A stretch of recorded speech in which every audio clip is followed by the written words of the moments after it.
na hinumdum ko sa PCP2, no, nga akong nabasa nga libro nga naadiha na patik ang mga huna-huna sa atong mga obispo, no? Katong ilang meeting sa niyatong 1991, nagka-meeting sila, no? Pero na pattern po itong gamiting ang mga apostol dito sa Jerusalem, no? Acts. Okay, kanang mag-meeting god diha man na sulbaro no siya mga sungi, mga disagreement o mga problema, hisgutan diha sa meeting. Then pangayon ang giya sa Espiritu Santo aron giyahan gyud o bitaw sama atong conclave, no, nga nag-elekta og bag-ong Santo Papa kay ikuha na mas Ginoo tong una, no? Nag-elekta, meeting yun na. Ano kay si ikuan man to, si atong man tatong may common man to. Dayon ako sa ning ipahin, bro. Okay. So, mao to nga, kung dunay mga dili magparehas gani og sabot.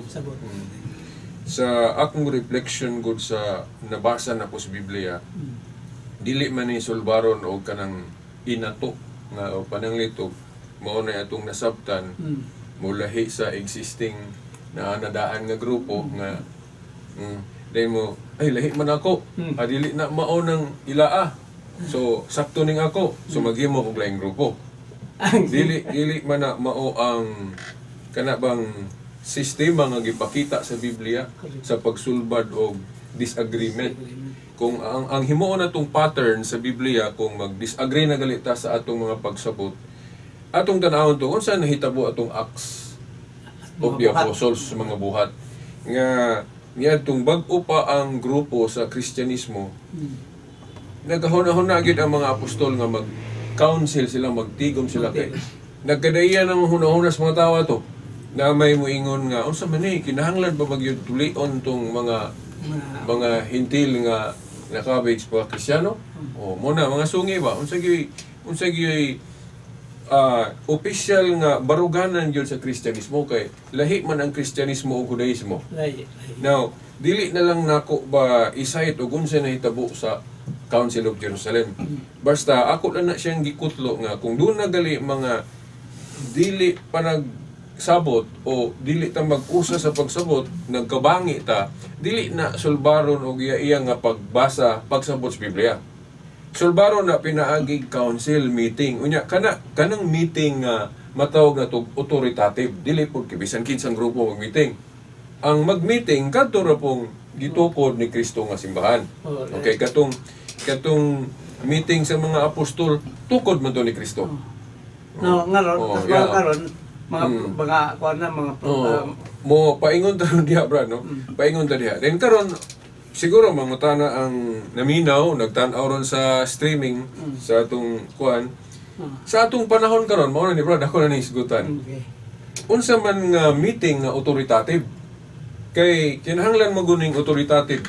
Kay kung naay authority tanang mga meeting, panalitan mag-meeting ang sanggunian sa INC. Then unsa po ilang desisyon, tuhuan po to para sanang black voting nila. Maggunahon na sila nga kinsa may atong butuhan, mag-usa ta ana mo manggali nang ilang ipasigarbo nga kami mo'y tinuod kay nag-usa mi. Pero atong iklaro nga dili tanang panaghiusa correct kay bisan gani kanang grupos mga kawatan gausap po na silang pangawat. Naman po yung mga akyat bahay nga gausap po. Pero dili mao. So kung tun-an na to ang Biblia, ang tinuod nga panaghiusa, kadtong nag-usa ta sa tinuod yun nga pundok nga gisugdan ni Kristo. Ikan sa origin. So, kanagong INC ni Felix Manalo, dili mangod si Kristo mo igasugod ana. Si Felix Manalo man atong 1914 diri sa Pilipinas. So dili kana moy atong dapat hiusahan. Pero kung dili kabantay mga Katoliko ana, murag mainganyo gyud. Madala. Maana ba kita mga Katoliko, wa man ta mag-usa magsige man gaitag. Mag-away gali. Atong mga politiko maggira pa gani. Magpinusilay pa gani. Mga lapalobog. We admit nga naputay kakulangon kay ang simbahan po sa Ginoo diri sa yuta di pa man perfect gani sa 12 na gali Judas. Di ba? Pero kung maghisgot tag unsa man yung kapunungan ang dapat natong hiusahan. Siyempre kadtong gisugdan ni Kristo. So kung kanang imong grupo makatrace na sa kasaysayan nga mao gyud na ang nasumpay sa grupo sa mga apostol, kana mo'y atong hiusahan. Now, kung maingon ta nga ug naay mga problema ang bungkago na nato na dili pod kay wa man pod ningon si Kristo nga kung naay mga problema ning simbahan na biyaan na nato. Kay sa namay biya kay magbuhat og lain. Yeah, dili na mao kay mura na taan na og kanabang ato natay pamilya. Dayon samok. Ang banang asawa dili mayo ang relasyon. Then ang bana mo decide na lang nga mo biya. Kay mo tuglain mangitaglain nga asawa, dili na mao. Okay. Kung dunay mga problema, magampo, tabangan nga masulbad, pero dili gyud gubo ng pamilya nga giog sa Ginoo.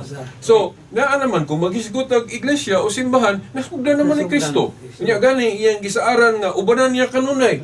Correct. Unsay ubanan kanunay niya mo ingon ta nga magtukod taglain. Dili. Himo taglain. Ngunang ako nganong ni barog yung kos Katoliko kay ako magong nakita nga kini magong Katoliko mo yung original. Correct.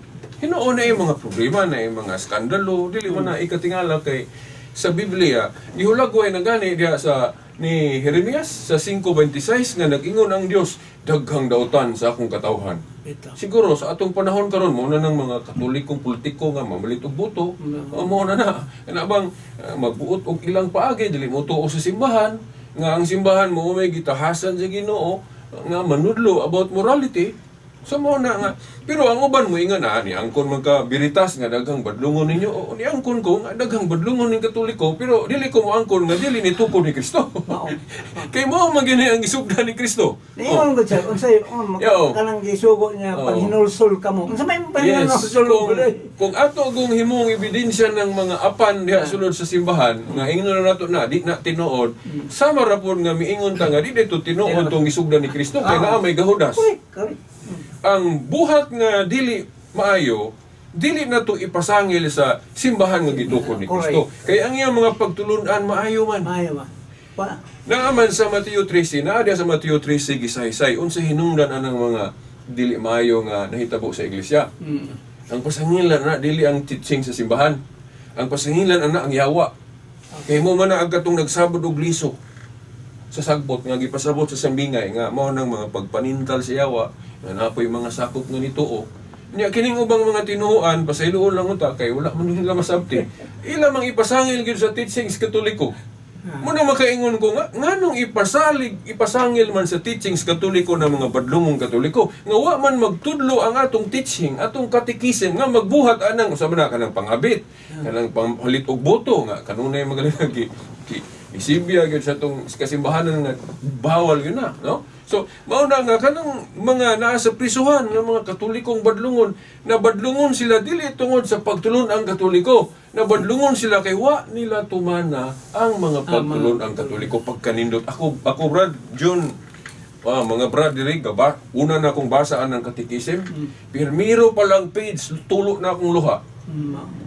Kay ma'am. Tulo na akong luha kay mayo man. Marikol ni mo ang imong mga nasayop nga buhat. Kung tulo na akong luha kay pirmiro pang pres gasaysay na diha ana gitagsatag sa pagalina, gitagsatag sa hisgot ng napuno kasugo.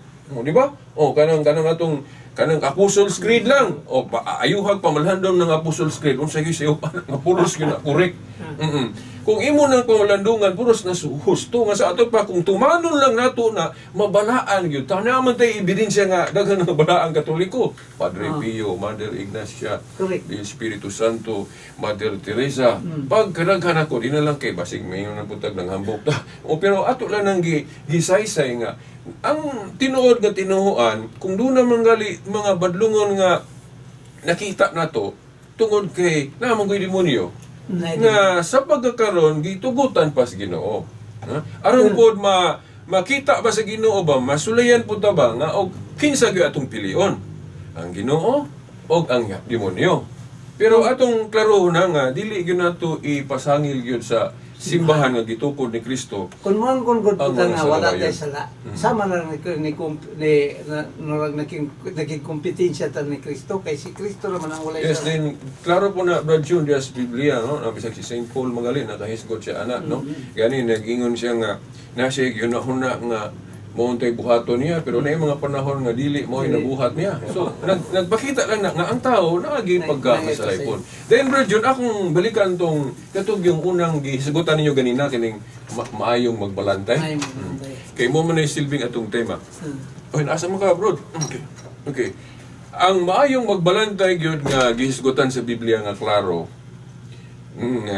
Unang giklaro gid sa Biblia, dili ako radyon, dili ikaw, dili kinsa man natong kuan, no? Ang way lain yung gitumbok nga maayong magbalantay nga gihisgutan sa Biblia, Hesukristo. Gani ngano na tungod kay nasa Book of Hebrews chapter 1 verse 1 up to 2. Giklaro diha no nga sa karaan bot pasabot sa daang testamento ang Dios nakig-istorya pinaagis mga propeta. Mao na nga sa daang tugon maminaw gitas mga propeta. Pero sa bag-ong tugon o sa kaulahiang mga adlaw o last days, ang Dios nakikistorya pinagi sa iyang bugtong anak. Mao na ang maayong magbalantay. Si Jesus Christ. Mao na. Nakaron, unsa ang man nato pagpaminaw ni Jesus Christ nga wala naman siya ron. Now, tanaw na to og giunsa niya pag kanabang pagtrabaho, giunsa niya pag kanabang unsa iyang himo nga para nga bisag wala na siya personally makapadayon gihapon tag paminaw sa iyang mga teaching. Now, giunsa man na ni Kristo. Una, namili siya mga apostol. O nasa Juan 20:19 hangtod sa 23. Ito, gitagaan niya authority. Itong niingon siya nga, maingon nga ako gipadala sa amahan, ako usab nagpadala kaninyo. Kini, paghatag man ng authority. No? Kaya nasa Roma 10:15, kung ako malimot sa teksto, niingon si San Pablo nga, saan man ako pagtudlo kung wala ka gipadala. Ang buti pasabot ana, unsaan man nimo pagtudlo, pagsangyaw kung wala ka gi-authorize. Di ba? Nakaron, giunsa man pag-authorize ni Kristo o kinsa man ang unang gi-authorize niya? Siyempre, mga apostol.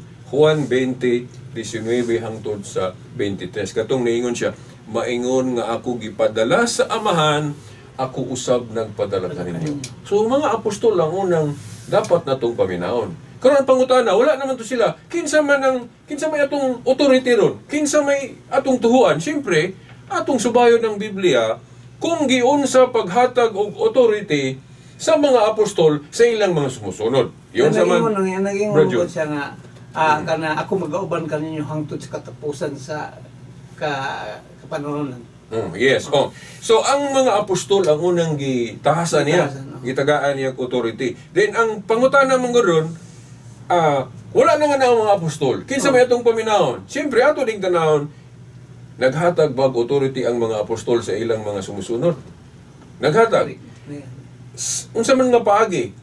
Ang mga apostol, kung basahon nato ang Biblia, maghatag og authority sa ilang mga sumusunod, pinagi og laying of hands kanang pagpandong sa kamot, maulo, di ba? Kanang gitawag na to ordination. Okay. Di ba? Okay. Then gani na sa mga sakramento, no, nga gituko ni Kristo. Ganang sa, di ba, mga sakramento, mga nang bautismo, kanang sa kanang kaminyoon, ang pagkapare, mao naman na, no, paghatag og authority sa mga ministro. Niya, kung maghatag sila og authority sa ilang mga sumusunod, ordination na.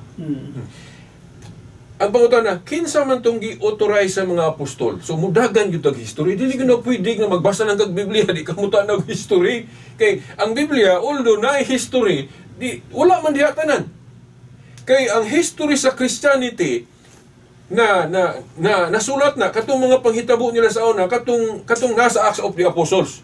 Na diha ang last na nasulat sa Biblia ug unsay nahitabo sa mga apostol. So ang pangutana kay gapadayon man ang iglesia, ang simbahan kay gisaaran gud nga dili mabuntog, dili maguba, magpadayon. Lucas 1:33. So mayong kag asa naman tong ubang mga account sa history, nga na masulat sa mga apostol, wala na masulat sa Biblia. So, munang dagan ka sa ubang mga libro.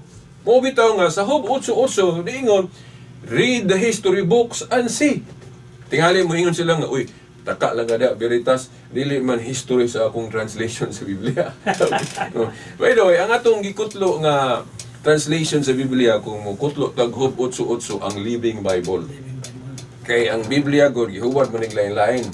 Unya, nagtuo ko nga bisan lain ang translation sa ubang mga Biblia dili history, pero kung sabton history ra gihapon ang ipasabot. Kay ang Job 8:8 god nag-ingon man nga kung nagpasabot man ga implied ba siya nga kung gusto ka masayod sa tinuod nga mga panghitabo, siyempre susihon nimo sa karaan. Mo nay ubang translation. Unsa man ang pagsusi sa karaan di history. Di ba?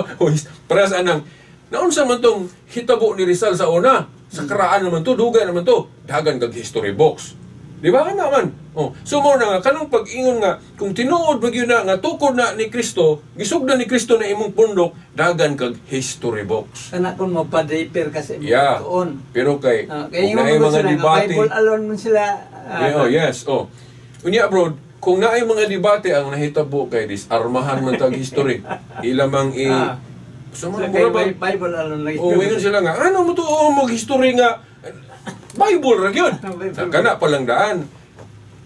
Bible kuno nga ang Biblia wa man nag-ingon nga siya ra. Di ba? Kung mabasa ta sa Biblia wa man siya magtudlo nga ako ra. Di ba? Oh, in fact, ang mabasa sa Biblia apil pagali history.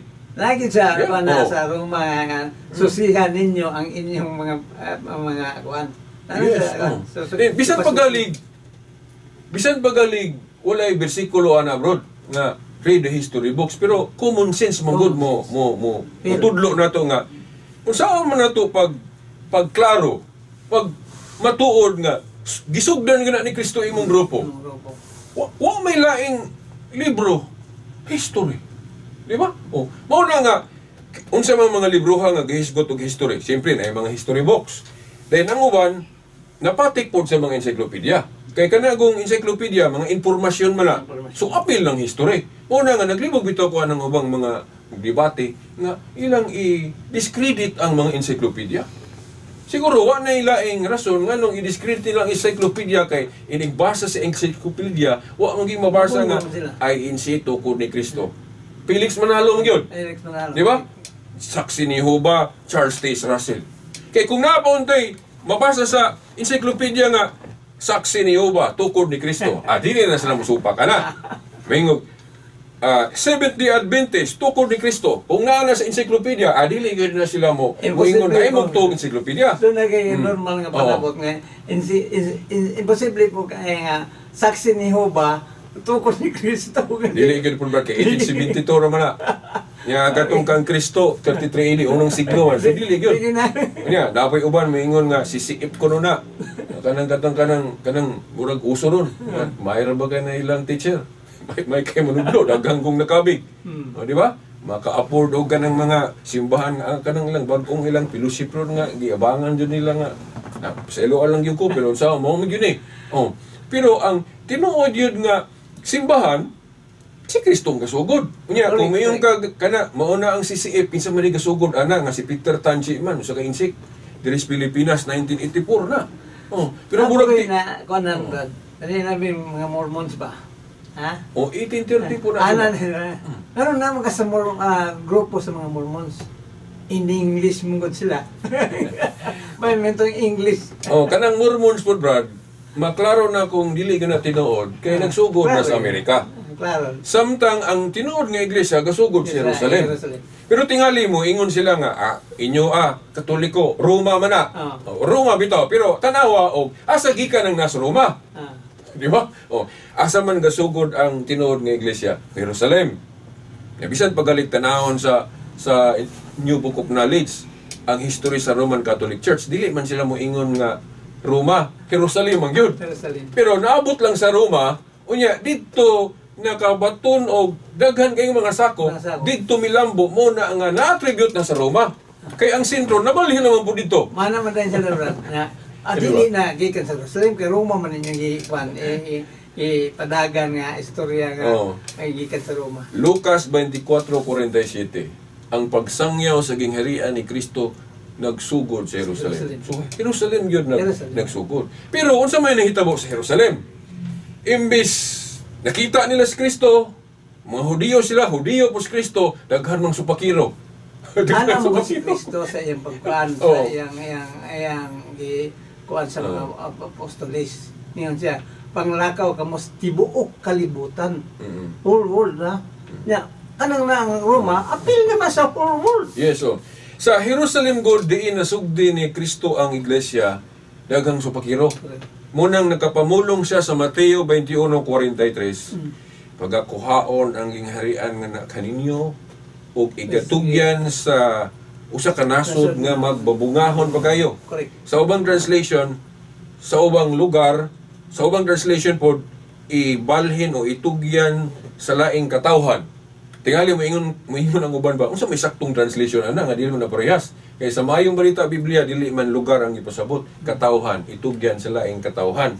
Now ang exegesis nato ana mao nga wala man gibawal gud ang mga lain-laing hubad na mga variant translation basta dili lang masupak yun sa teaching sa Christianity. Now nganong dunay hubad nga itugyan o ibalhin sa laing katawhan? Kay kung moingon galitag katawhan naaman po'y lugar. Kung ang translation nimo ibalhin sa laing lugar o laing nasod, ug mo yung kag laing nasod, naaman po na katawhan. Di ba? Kung yung bugag katawhan, naaman po na lugar. So mo na nga, interchangeable na siya sa translation. Ang mga sa Bible sa ganun, laing kaliwatan. Laing kaliwatan din. Pero nagamit og mga termino nga lahi-lahi. Depende sa translation. Ang translation nga ibalhin o itugyan sa laing katawhan. Then na po'y translation nga itugyan o ibalhin sa laing lugar o laing nasod. So nganong gilahi-lahi na kay ang katawhan god na may lugar diin asa sila. O ang lugar po na po'y katawhan. Then sa Biblia po pwede na bali-balihon paggamit na kay kana galing katawhan pwede man na tawgon galing nation. Wala, chosen nation. Mo nang gigamit gali sa piniling nasod. Nga piniling nasod o piniling katawhan. Sa instruction. Ako sang patiwala sa ko bro kay mawala niya ko. Okay. So, mao na bro nga kining kung hisgutan gali ng pulong chosen people, piniling katawhan. Ang tinuod yun nga chosen people o piniling katawhan nga hisgutan diyan ni St. Peter, mao man putong grupo nila.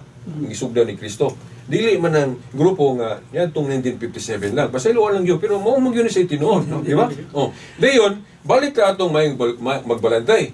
Si Kristo gyud ang mayong magbalantay. Correct. Dayon sa Revelation gahisgot og bag-ong ngalan. Pero kung basahon na to ang Biblia, kung Biblia lang wala gahisgot og laing ngalang sa tao na. Laing ngalang sa tao. Gani kung magbasa lang tag Biblia, kung atong ibase sa mga pulong ni Kristo, kung maghisgot siya pagbag-o og ngalan, natay matumbok. No? Nga nag-represent niya. Laing tao pero nagiklaro na niya. Dili gyud nga laing Kristo kundi laing gyud siyang persona. Nga gibag-o ang ngalan. Kinsa man? Si Peter. Diba? Kay si Simon man na siya. Giingnan siya sa Juan 1:42 nga dili na Simon. Oh.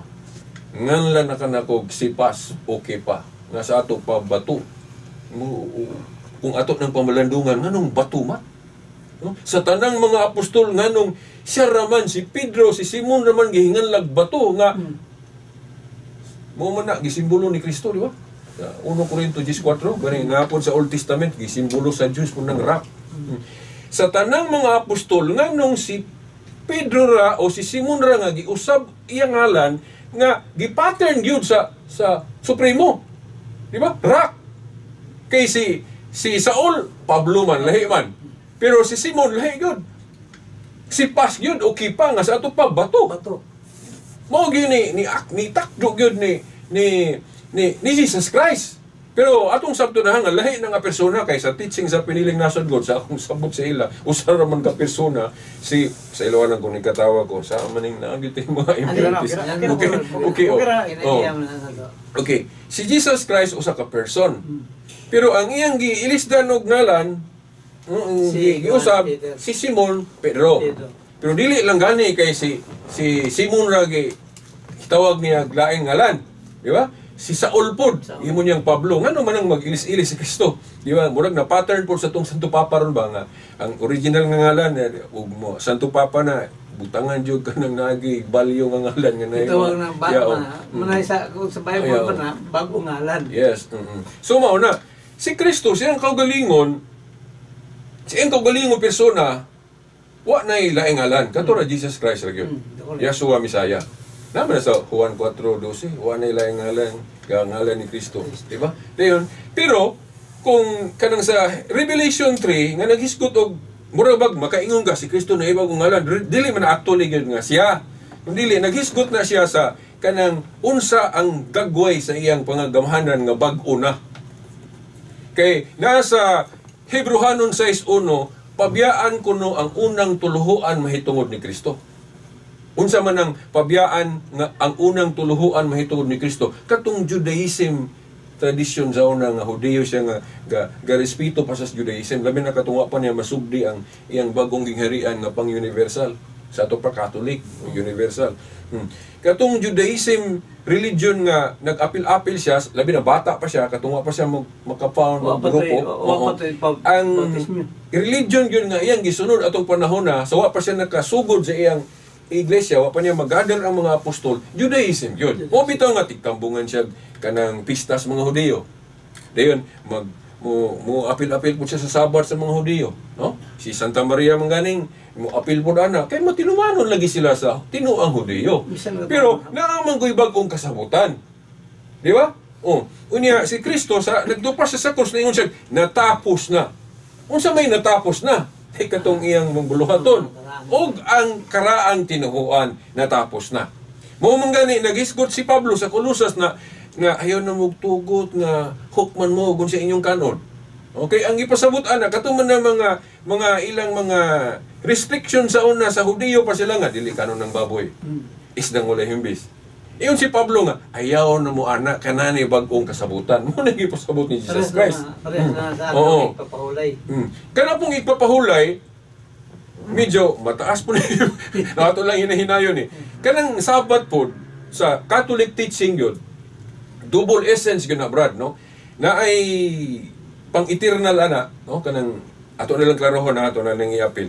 Kanang Sabat sumara sa Catholic teaching, doon na siya ay duha ka elemento o essence. Moral o ceremonial. Ang moral diha, mao na gipasabot nga everlasting sa Sabat. Kanang usa man ay moral aspect sa Sabat, kanang pagsimba. Di ba? Kay kanang kung magtrabaho ta, focus sa itong mga trabaho, malimot niya ta nga dapat musimba ta sa Dios. Mo nang mugahin tag-adlaw nga usa sa usa ka semana. Una, ang moral anang Sabat, kuan kanang pagsimba. Kanang pagsimba, dili gina walaon. Bisan pag sa bagong langit, bagong yuta, bisan sa langit, sige tang gasimba dito. Mo nang giskutan si Isaias.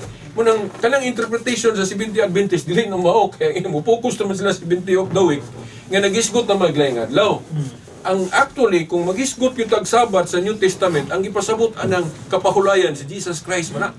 Mo bitaw gisgutan sa Hebrehanon nga napaghihapoy rest o Sabado. Pero kanang Sabado diha, wa na magpasabot og 70 of the week. Kay kanang word nga Sabado, double application na. Naay Sabado nga nagpasabot og 70 of the week, naapoy Sabado nga nagpasabot lang og pahulay. So kung upahulay ka, musimba kag Domingo, mo nay atong Sabado. So mo na nga kanang gihisgutan da sa Hebrehanon 4:9 nga naagihapoy Sabado, dili na sabton strictly 70 of the week. Ang ipasabot ana, naagihapoy pahulay. Naagihapoy adlaw sa pagsimba. Nga sa Hebrehanon 4:8 lahi na kunong adlaw. Unang diskubriho na to nasa Living Bible ang gitawag na Lord's Day sa 1 Corinto 16:2 Domingo. Lord's Day. Muna bagong 7th day. Bagong 7th day. At the same time, unang adlaw sa semana. Kay ang Domingo, unang adlaw sa semana magyuna. Pero, at the same time, pwede mo na tawgon og bagong 7th day. Kay, dili naman ta, Domingo, musugod ng trabaho. Lunes naman. Kung musugod ng trabaho Lunes, di ang Sunday, 7th day. Mo man sa Katekism 1166, mahibulong siguro ang uban. Uy nga, ang unang adlaw semana nga Domingo, gitawag man lagi sa Katekism po og 7th day. Tungod na kay kung musugod kag Lunes, ang 7th day mao ang Domingo. Sa Adventist God, ang adlaw nga ipapahulay, puldi man sila mo pa gawas pag-ampo magpahulay, wadi yun na sila magtrabaho sa holiday sa Sabado. Pero ang sa atong bagong kanang rest day o pahulay na Domingo, yung mga gitawag ng Lord's Day. Kay Lord's Day man, muampo kita, unahon ginato ang pag-ampo. Sa Revelation 1:10, Brad June, nag-ingon si John diha nga, na diha ako sa espiritu sa adlaw sa Ginoo. Sa Ginoo. Akong gitanaw ang exegesis anang na diha ako sa espiritu. But pasabot na nagsimba kuno siya. Simba, correct. Mo bitaw na yung mga translation sa Biblia, nagbasa man kog lain-laing translation sa Biblia. Nagi word for word nga nag-ingon si San Juan nga nagsimba ako sa adlaw sa Ginoo. Okay. Mao man ay translate ang hubang-hubad ingon na diha ako sa espiritu sa adlaw sa Ginoo. Then dili na sa Saturday gyud. Okay, kung tanaw na to sa history gyud sa mga early Christian, kung kung Sabado gali lang gipasabot, Sabat gyud na ang translation. Tanawa si Juan ang iyang paagi magsulat siya, di ba? Kung Sabado, Sabat yang ibutan? Sabat. Okay, mo naman na iyang naandan sa paagi sa pagsulat, basta Sabado, mo naman naandan basta Sabado o 7th day of the week, Sabat yun na kay mo na naandan niya. Pero mahibulong ta nganong sa pinadayag uno Gs, kung Saturday pa iyang gipasabot, nganong Lord's Day iyang gigamit nga pulong, dili Sabat. Sayon ra ang tubagan na. Kay sa mga early Christian, lahi na ilang gipasabot ana. Adlaw na sa pagkabanhaw, adlaw sa Ginoo. O man na klaro man na sa suwat ni Ignatius of Antioch. Na wala ko kadalag referensya katong debate na mong Mitchell sa una ko nung ikutlo. Ignatius of Antioch, disciple of Diana. Nag-ingon siya nga lahi ng Saturday o Lord's Day. Lahi. Di ba? Klaro sa ngalan. Sa ngalan na Saturday o Lord's Day. Asa may atong tuhuan ron? Ang disipulo ni St. John o kanang mga Seventh-day Adventist ron nga ang teacher ana si Ellen White nga wa man ka kadungog kita gali ni Kristo o ni mga apostol. Ang Lord's ang rest day o Sabado, whole day na sila amot og mag-ampo bagyo na sila whole day. Whereas ang sa ato nga kanang Lord's Day andaw gyud na sa pag-ampo pila lang ka oras, di man nga whole day. Kay pag-abot sa human mo ampo, una gyud ang pag-ampo kay Lord's Day god. Yes. So, mao na bro. Si Kwan siguro ba Jerry basig na kay pangutana Jerry, pwede ka mo. Wala man. Ug na kay pangutana Di rin. mo pangutana. Wala na. Minaw ra ko, So, minaw ra. mao na no nga si Jesus Christ mo gyud ang mayong magbalantay. Okay. Nya nag-ingon siya sa Juan 10:16. Doon na pa'y mga kuan nga wala pa masakop ani. Nahanglan sakupon pud sila para mausar gyud kapanon usa ka magbalantay. Si Kristo man ang magbalantay. Pero timan na to nga ang iyang pagka makita nga magbalantay dili magsige. Kay patyon man to siya, namatay man to siya. Kay nabanhaw. Lain ibalik siya asa man sa langit. So ang pangutana ron, kinsa naman ang makita nga magbalantay? Kay naa magi makita nga magbalantay kay kinaiya man gyud sa Dios nga bisan sa Old Testament naa magi makita visible head. Mana na mga santo mga pope.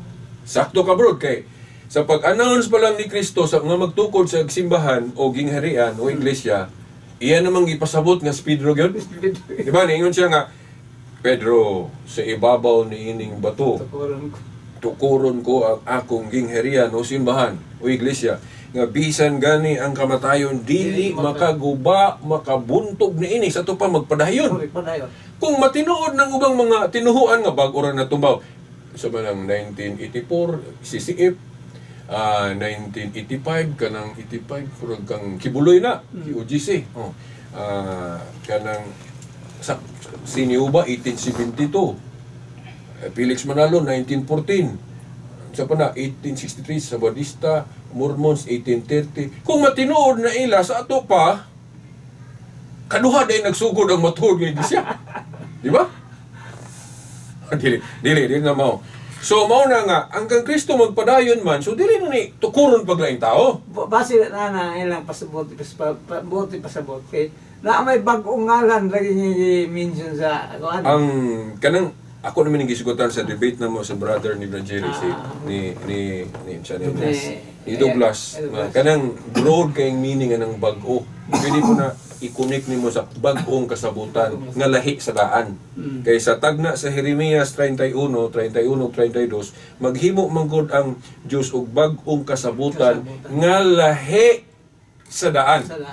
Muna broad na kana pong kung atong i-analyze ng Revelation God, mga symbols mo na, mga symbolical words na gani hisgot og babae nga double meaning nga pasabot og katawhan o simbahan kay ang simbahan gitawag mo pug babae. Pwede pud ma-repair nimo ni Santa Maria kay kung basahon nimo ng Revelation 12:1-5 kanang babae kuno nanganak magbatang lalaki nga maghari sa tibuok kalibutan. Si Jesus man po nasa to pa pwede po na i-connect ni Santa Maria.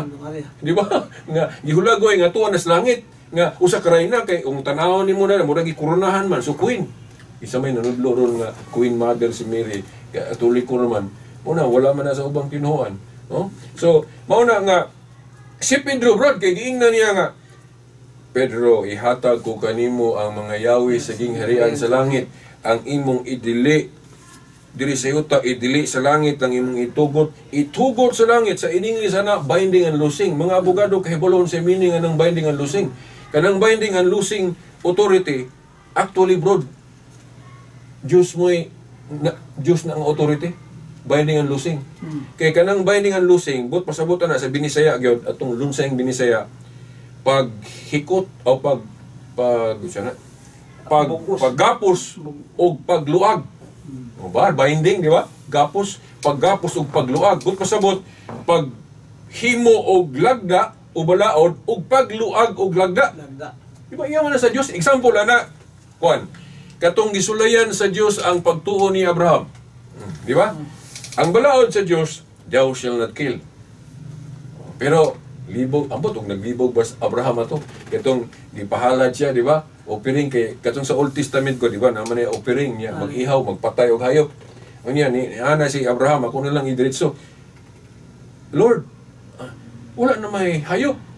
Iingnan siya sa Ginoo, ang imong anak mo ihawa, i-offer. Siguro, abot lang, okay balog, naglibog ba kasi Abraham to? Pero murag wala, kay nito o mangisi sa Diyos, di ba? So, murag malibog ta nga, balaod sa Diyos, thou shall not kill. Pero nga nung iyang giingnan si Abraham nga, ang imong anak mo ihawa, sa to pa, mo ipatya. Niya, wag yun, nagduha-duha si Abraham. Siguro huna-huna, para siguro sa ako, bro ba nga, nga nung mubalibad man ko nga, ang kasugo, ang tag-iya mas balaod. Ang tagya sa balaod. O dayon, agi lagi anang binding and loosing authority sa Diyos.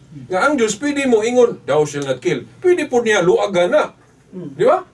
Pero, niya ito higayon na, walang po idayon sa Diyos, kaya ikaw naman sa sulayan. Pero kung padayon to sa Diyos, wato gibakwi sa Diyos, nga napatay yun ni Abraham ang anak, ang pangutana, legal tong gihimo ni Abraham. Legal. Correct. Kay, dili man iyang pagbuot man sa Dios. Unya kay ang Dios naman siya gahom o authority sa pagbind og loose, pagpatuman og balaod o pagluag og balaod. So mao na nga bisan pag napatay ni Abraham tong iyang anak, sugo man to sa Dios, legal gihapon to. May gani si Abraham wa mingon nga ikaw God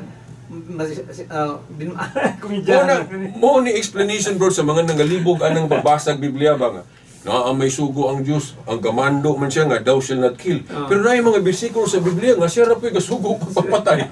Di ba? Kaya katong gingharian ni David, di ba? Ang instruction ato, mga kundra, pamatyon. Pila may napatay ni David pagkadaghan? Si Solomon, daghang napatay. Gani, kanang mananapaw, death penalty na. Diba? Kabasa man siguro mo sa Biblia na, di ba? Ang mananapaw. Sa Old Testament. Oo, sa Old Testament. Pero sa New Testament. Lagi, palibog po niya ka dyan sa John. Old Testament, klaro biyan ako na John na, wag yung pinahingong New Testament. Sa Old Testament, inana, yun, patay, gani, natuko nga, mo na gikopya ni Duterte. Ngipon sa ngipon. Muna nga, kasi makasabot ko niya kayo, wala niya mauna-una nga New Testament at taron nga gugma na ayaw sa nang death penalty o niya na sa Allah sa paghukom mo siguro niya una ni Duterte ba manang na pero di sa magisikot anak kay kuha na po niya ako politika na po niya ako so mauna broad nga binding and loosing authority una giklaro na niya nga ni Kristo nga si Pedro mo yang gitungdanan ana. So, maklaro nga dili sayop ang teaching sa Catholic Church nga siya ang gihimong representative o vicar of Christ. Kay authority man na sa Dios, authority man na niya kanang binding and loosing nga giingnan niya si Pedro nga, Pedro, ihatag ko kanimo ang mga yawis giharian sa langit, ang imong idili diri syuta, idili sa langit ang itugot. Kaklaro ana, bisag dili mabasa ng pulong baikar, dili mabasa ang pulong representative, pero mo ay gipasabot, gi-implied. Kay authority man na ni Kristo nang gisangon niya ni Pedro. Di ba? Okay. Wa unsay imong luagan o gapuson o sa maayong balita Biblia, idili og itugot, di ba? O gaho mo na leader. Oh. Sa tanang mga apostol, ang ubang mga disipulo, naabya tanan dito, yung si Pedro yung giingnan na. I-specialize si Oh. Pedro. So, sa teaching sa Catholic Church, klaro nga si Pedro yung representative. Brad, sa mga brad, muna nagkisi-kisi na nga. Excuse me, time mo ba na ito? Sige. Imong last one. Sige, panglasa lang. Inani. Bago raman ta nag-ilik og Santo Papa. Okay. Kay nganong mag-ilik tag ipuli. Naman sa Biblia God, no? Nasa buhat 1:20. Kung mabakante gani ang katungdanan, office katungdanan, dunay mo puli. Sama atong nabakante itong katungdanan ni Judas, ipulihan. Si Matias may napuli. Okay. Niya kanang holder of the case, mas dako na nga posisyon. No? Nga kinahanglan jud pulihan kung mabakante. Kay ang posisyon mo na ni Pedro, nga mo gigitahasa ni Kristo. Atong yung Niya kung sinaligan. magsalig na kag Bible alone, dili ba kakibalo? Kinsa napuli ni Pedro, di ba? Mao na nga kanang Bible alone dili kita makadangat sa kamatuoran na. Kaya pangutana, kinsay nakapuli sa katungdanan ni Pedro isip holder of the case. Di ba? Oh. May pa si karon na lang sa katapusan ron. Kanang ang katungdanan ni Judas makita sa Biblia kung kinsay napuli, pero ang kang Pedro di man makita. Mao na nga sayop gyud ang Bible alone ron. Kung dili mo tanaw history. Kaysa history, list of popes ra. Pero masabot ni mga